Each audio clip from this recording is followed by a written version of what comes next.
بسم الله الرحمن الرحيم. ازيكم يا احلى متابعين؟ تعالوا نعمل فراخ طريقتها جميلة قوي وهتعجبكم في الاكل، وان شاء الله الطريقة تنول اعجابكم باذن الله. هتجيبي كمية الفراخ اللي انت عايزة تستخدميها على قد افراد عيلتك، وبتقطعيها بالشكل اللي انت عاوزاه.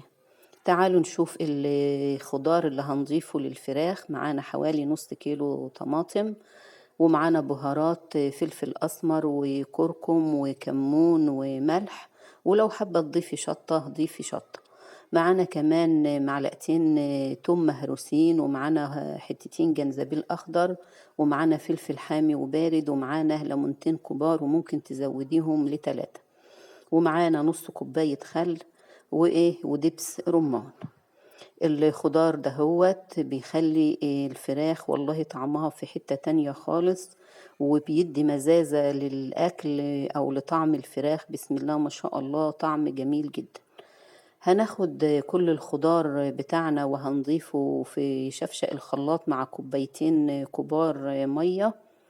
طبعا على قد كمية الفراخ اللي انت بتستخدميها بتزودي كمية الخضار معاها.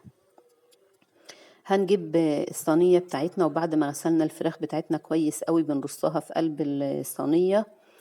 كمان انت لو عايزة تسويها في الفرن سويها، عايزة تسويها على البوتاجاز وبعد كده بتحطيها تحت الشواية، مفيش مشكلة.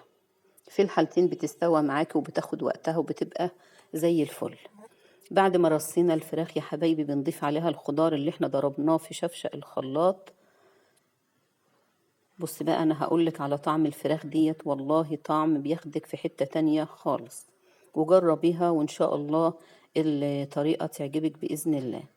بعد ما ضفنا الخضار بتاعنا على الفراخ بنضيف دبس الرمان، وبنعصر الليمونتين اللي احنا جهزناهم. لو عايزة تزودي كمية الليمون مفيش مشكلة، يعني ممكن تزودي كمان ليمونة، بتدي مزازة للطعم وبقى طعمها حلو قوي.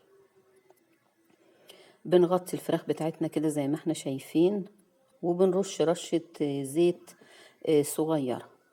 ممكن تستغني عنها لو الفراخ بتاعتك سمينة شوية، او انتي سبت الدهون في الفراخ، فعادي ممكن نستغنى وما نضيفش زيت خالص، وتبقى الفراخ بتاعتنا خفيفة في الأكل.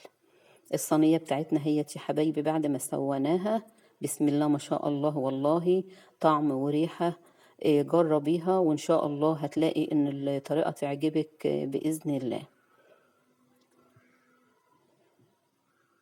الدبس الرمان والخل والليمون اللي احنا ضفناه للفراخ، والله العظيم بيديكي فراخ طعمها مزز وجميل قوي قوي قوي في الأكل.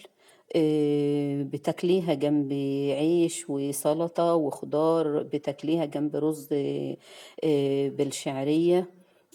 في جميع الأحوال بتلاقي طعم الفرخة أو طعم التتبيلة اللي جنب الفراخ دي طعم حلو قوي قوي، وفراخ مززة كده في الأكل وطعمها خيال بصراحة.